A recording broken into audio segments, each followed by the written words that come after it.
everyone, it's Paul Ward here, and welcome to another edition of Farm Talk. I'm so excited today because we have Brian Oliver with Poseidon Brewing in Ventura, California. Brian, welcome to the show. Thank you, Paul. Appreciate it. Glad to be here. So tell us about Poseidon Brewing Company. Poseidon Brewing Company is a small beer manufacturer here in Ventura, California. We're a small brewery, 7-barrel system. Mm-hmm. We make a variety of beers, very eclectic, probably over 60, 65 different beers to date. Some seasonals, some regulars that we have on all the time. And we do have a tap room. Right now it's we're allowed to be 25% indoors, and if we got food, 50% indoors, and the rest of it's like out here on a patio that we set up. We have a beer to go options. You know, we have 4-packs. We have growlers, crowlers for people who want beer off premise. And we also have a variety of like merchandise here also. So it's kind of like a one-stop shop for everything small brewery. What is a 7-barrel system? What does that mean? 7 barrels. So barrels in U.S. is 31 gallons pertaining to beer, and so 7 times 31. What's that? We're at 217. Did I get my math right? Pretty good. Yeah. So very small. I mean, considering that some brew houses are like. They can be really, really big, like 50 barrel plus systems. That's even a small one. One of the reasons why I'm excited today is because I understand that Poseidon Brewing works with a lot of local vendors for making your craft beers. Is that correct? We do. Some of our best sellers is a fact. Yep. Great. And I understand that you're also using some special products like chocolate and oranges and pepper and... If you name it, we probably put it in a beer here. Really? We're pretty eclectic. Yep. Okay.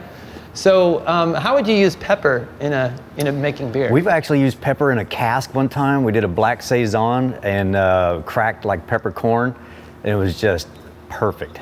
Really? Yeah. Don't use it on like big batches. It's something like it's light-handed, so we'll just do like a small like 5-gallon firkin cask of it. Yeah. Okay. Yep. And I mean, obviously oranges is more popular or more well known to put oranges in beer. Especially here in the land of citrus. I mean, there's some beautiful freaking citrus farms around here. And then back to the pepper thing, we've also made a beer that we used like pink peppercorns in, a little bit light-handed also, but like a bigger batch of beer, yeah. Interesting. And then oranges and lemons. What beer would you make with oranges and lemons? So oranges, one of our #1 sellers is Bubblehead Blood Orange. Yeah, we get those oranges from King and King Ranch. Okay. We have gotten them from another ranch before, Casitas Valley Ranch, but exclusively nowadays we get them from King and King Ranch. Yep. And then grapefruits, another citrus, another popular beer we make is grapefruit IPA. The only beer we have that doesn't really have a cool, trendy, like nautical dive-in deep sea name is literally our #1 selling beer, and we get that fruit from Mud Creek Ranch. Okay. Yep. And I understand you've also got hops growing locally? Yes, man. We brewed our first wet hop beer last year. And we got the hops from Soa Heart out in Fillmore. And we actually talk about a hole-in-one, man. That was the first time ever brewing that type of beer. And the fact that we were able to get those hops local was amazing. And we entered that beer into the San Diego International Beer Competition last year and took silver. Really? Yeah, amazing, man. That's awesome. Definitely a rebrew. Very cool. Now, how did you get your start? I understand that you started the business, and you and your wife started the business in 2014. Yeah. The problem is I've always been accused of having a drinking problem. I only have like 2 hands and 1 mouth.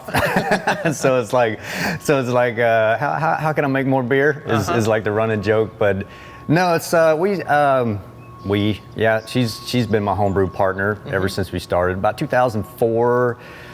Ish, started getting real serious into like home brewing, and kind of got a good knack for it. You know, was entering in local competitions and stuff, and getting awards and accolades and whatnot. And the military career was coming to an end, and it was kind of like a what next thing, Right.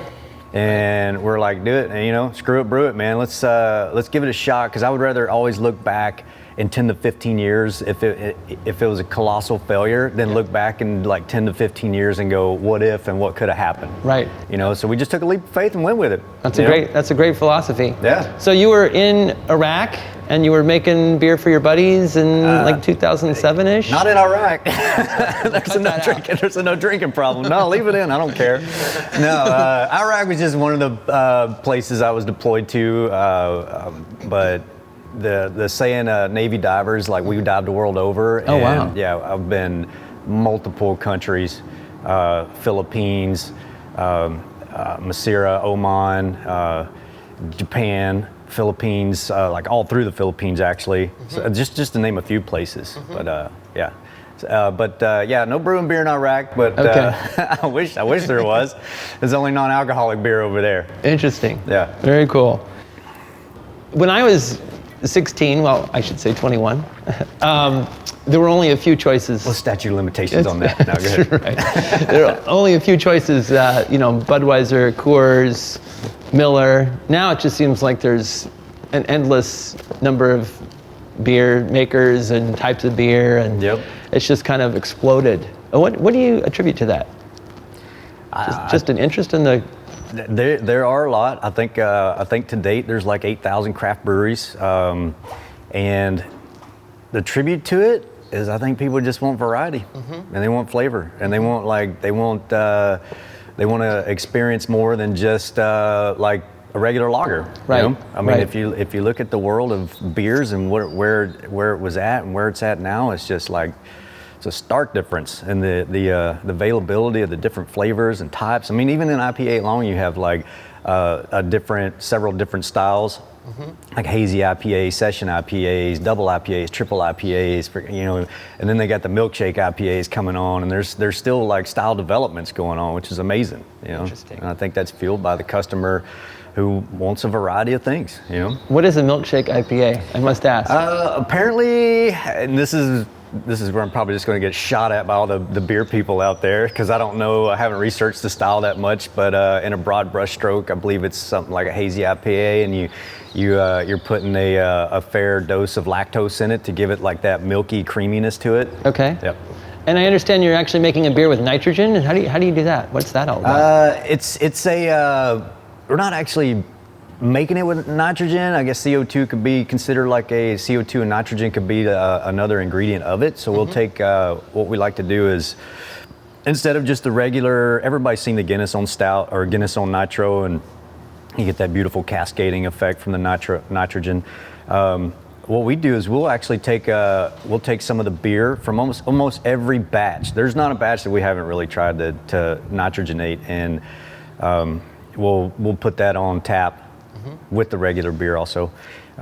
It actually brings a whole different character to the beer. It takes carbide out of it, it creams it a little bit, and sometimes it accentuates some of the hops like an IPA, and sometimes it'll accentuate like the citrus components in the fruit beers too. Okay. What do you think it takes to make really good beer? Love. Care. And being one hell of a janitor. As brewers are glorified janitors, man. Keep it clean and lean. And it takes a lot, actually. It's not just something that you can just go mix a bunch of ingredients with and like haphazardly expect something nice to come out on the other side. There's calculations, and there's getting in those acceptable parameters, and there's a lot of cuss and discuss and like sketching things out and doing your math and your homework before you actually even like start grinding the grain. Yep. I love that, cuss and discuss. Yeah. It's old Navy saying we had like in the Chiefs mess, like, if there's like some major issues, we all get in the room, we cuss and discuss and like, beat each other up pretty good, and then we walk out and as one voice with a plan. Right. Yeah. So is it, trial and error? You make a big batch, or you start with a small batch and then you kind of say, this has got something here, let's make a big batch, or? No, we're comfortable with just scaling it up and doing it. You know, after so long, you kind of know what you're going to get from your ingredients. You know what you're going to get from your system. You know what you're going to get from your water profiles, all that stuff. So it's like we can get pretty damn close on the first try, and then from there we'll tweak the beer for whatever it needs. Yeah, it's just when you look at the economy of motion and scale on it, it's just easier to just do your homework. Sure. And then just scale it up, and as I like to say, screw it, brew it. You know. Right. When you're distributing beer or selling beer to the customers, do you kind of know immediately if you've got a winner? Maybe one's kind of just like people are ordering one beer over another. Yeah, there's things in favor. Yeah, I'm pretty sure it's frustrating to our customers because we are very eclectic. We do make a lot of different styles of beers. I think to date we're probably up to like about 65 different beers. Really? Yeah. Our goal was to have variety within variety. So we have like the light. Let's just take that. So we got Battleship Blonde. We got Liberty Card Lager. We have Kolsch that we make. So we wanted at least 3 to 4 different beers for each style of beer. Interesting. Yeah. Now you're not making all 65 at once. I mean, No, how many would you have on tap? We are rotating tanks like crazy though. So it's like on tap at any given time, probably about 12 beers. Okay. Yeah. And then back to the customers, like you know right away, they're like, it's one of the things they're already asking for the beer before we get ready to send out the beer blast distro text and stuff.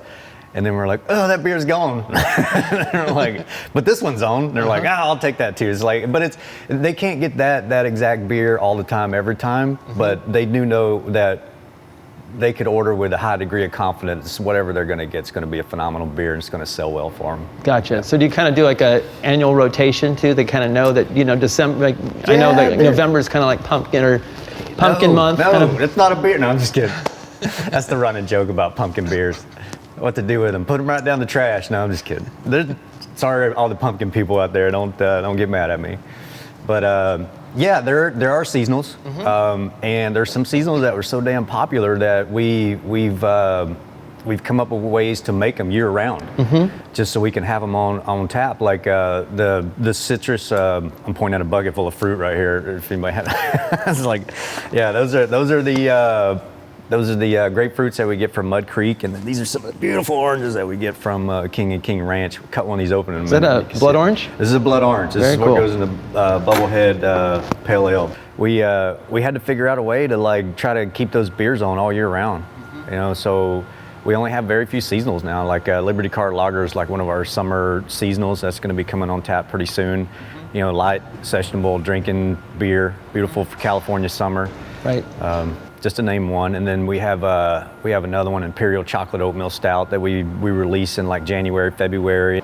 Tell us about Davy Jones's Locker. What's Davy Jones's Locker? Oh, Davy Jones Locker is it's a term for it's where sailors go to die. You know, that's their eternal resting place. Davy Jones Locker. And when we opened up Poseidon Brewing Company, we had a nice little tap room. You guys, by the way, this is going to be our new tap room this year. We'll talk about it in a little bit, but we had a little tap room 2 units down that we called Davy Jones Locker. So where everybody can just come in, dive in, and have some beers and a good time. Yeah. Very cool. So it's growing, getting a lot bigger, more popular. It is. More people coming in. Yes, sir. Bigger space. Yeah, super excited about that, man. We have some of the best damn customers in the world, man. Very cool. Yeah, I don't even call it the best guest in the world, you know. Yeah. That's awesome. And you're distributing locally too. Yeah, very small distribution footprint because we are a small brewery. It's a 7-barrel system. It's not that big of a system. So we decided to keep the footprint ultra local. Downtown Ventura's most of the accounts. We got a couple out in Ojai and in Camarillo. Not a lot, just a handful. So it's difficult when you don't have like huge, large vats of beer that you can like supply. It's kind of a go big or go home game. Right. So we kind of have to have the right mix to make sure we have the right amount on tap, on draft at the brewery, and to be able to supply our customers without ever letting either one of those two down. Interesting. Okay. So don't overextend. Right. You know? Right. Yeah. And I understand you've got a pet-friendly pub. Oh man, we love dogs. Very cool. Yeah, it's amazing. People love to come out to visit breweries and bring their fur babies with them. You know, Right. like on any given day, the patio we set up out here, you'll see like maybe like 10 dogs or so. You know. Very cool. Yeah. And what is Pints with a Purpose? Pints with a Purpose is sadly we had to like pump the brakes on that one a little bit during the COVID. You know, batten down the hatches a little bit, but like we really believe in giving back. It's not that I got a little saying this. We're not in the community. We are the community, and you have to be a good steward of that community. And what we do with Pints with a Purpose is that's like a fundraiser for us. And we select certain charitable organizations that proceeds from Pints with a Purpose will go to that organization. Hopefully we can bring that back online here pretty soon as things start to ramp up and we dig out of this COVID hole. Gotcha. So if you'd have an event and then you might have a charitable group that would get a portion of those proceeds for that particular event. Yep. Yeah, and it's interesting that you say it that way. It's good for them also as like they can contribute to it also. So they will run it for like several weeks, and that'll give that organization time for their people to come in and check out the brewery and know that they're like supporting us and supporting their own organization at the same time. It's like a win-win. Very cool. Win-win actually. Very cool. Yep. And speaking of like fruit, and I mentioned the Casitas Valley branch. Well, Anthony used to live there under a tree in a hammock. So the running joke, and he was a pig farmer turned brewer. That guy loves pigs, man. He's got like his big tattooed pig right here. And he's like a pig whisperer, man. He goes up to that farm and those damn animals like come running to him like, Dad. This is Anthony's one of your chief brewers. He was the guy that was here, helped setting up here earlier. And the running joke is that we rescued him from that farm because that farm ain't around anymore. This has been like sold, and I think they put some houses on it and stuff. But like there was by knowing Anthony, we were able to like get those oranges from that one tree. That whole farm had one blood orange tree on it, and it was the most phenomenal oranges until we got these from like King and King Ranch. I mean, those are freaking phenomenal oranges. But that was a total Anthony connection. Very cool. Yeah, he pig farmer turned brewer, man. Yeah, he's a good guy. And blood oranges is seasonal, right? You're making a blood orange batch kind of seasonally, knowing that it's going to be ripe.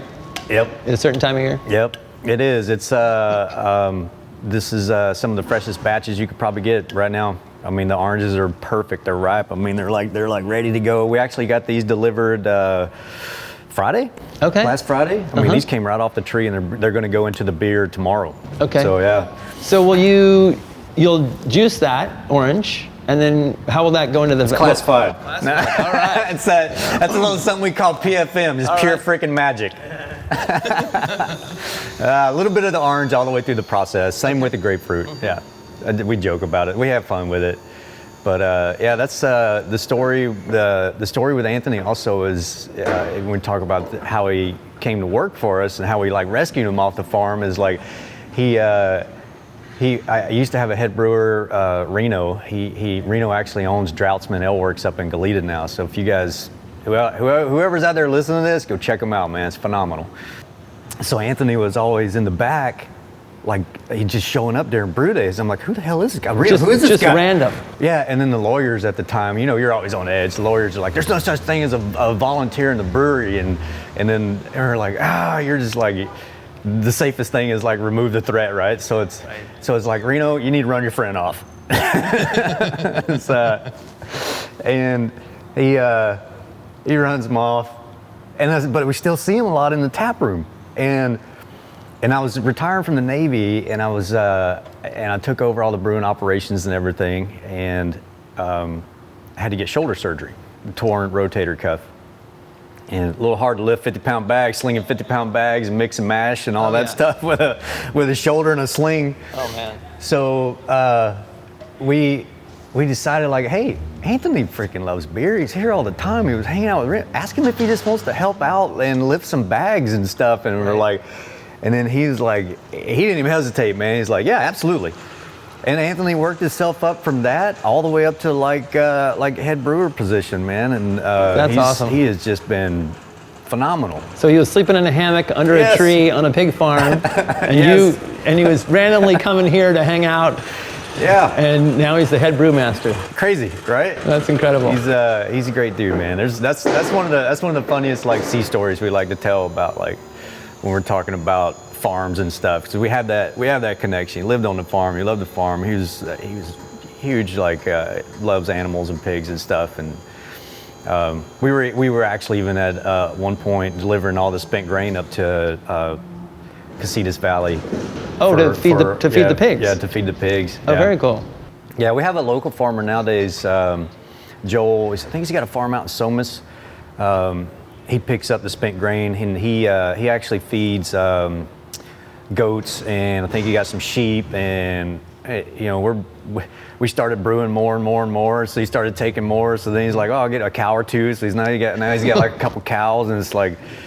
So it's like the whole circle of things, you know. It's good to see it used in a environmentally safe, sustainable way, you know. Absolutely, not just going down the drain or to the landfill. No, it's total waste, you know. It's like, you know, they love it. The animals love it. It's a perfect byproduct, reusable byproduct, and it's just a perfect fit, you know. Very cool. How did you think of the name Poseidon Brewing? My job in the Navy, my naval career, it was a underwater construction diver, CB diver, and it's deep sea diver, basically. When the company was going to be named Deep Sea Brewing Company, we had to waive off of that because somebody had the name, which is on a sidebar. That's kind of a tough one with all the breweries and stuff, with like names and beer names and whatnot. It's just something you have to wrestle with. It was devastating, you know, like to like, because I had like logos drawn up, I had pint glasses, I had everything. It was going to be Deep Sea Brewing Company, you know. It's like, and we told her we couldn't use this. So we go back to the drawing board, and we were like all over the place, like names like Deep Sea, Deep Ocean Brewing Company, you know, something just to pay homage to that. And then it popped up as Poseidon Brewing Company. Like, what about the god of the deep blue sea instead of the deep blue sea? And I was like, dude, as soon as I heard it, I was like, oh, you know, sometimes the biggest stroke of luck is not getting what you want, because I freaking love that name. And it's just like, it's just got some horsepower to it. Yep. You know, and it's that's kind of where the name came from. It stemmed off of like my career going by, you know. And I just wanted to, I love the ocean. I love mermaids. I love dolphins. I love whales. I love, you know, and I love tridents. It's like everything about it. It was just a good fit. Very cool. So Brian Oliver, thank you for being our guest on this edition of Farm Talk. We greatly appreciate it. Hey man, thanks for having me. Appreciate it. Absolutely. So when you're in Ventura, California, be sure to stop by Poseidon Brewing for a pint of beer. 65 choices, not all at once. Yeah. Our sponsors are Escrow Hub and The Money Store, and you can find Farm Talk on Amazon, Apple, YouTube, wherever podcasts are found. And be sure to check in next month when we have another edition of Farm Talk.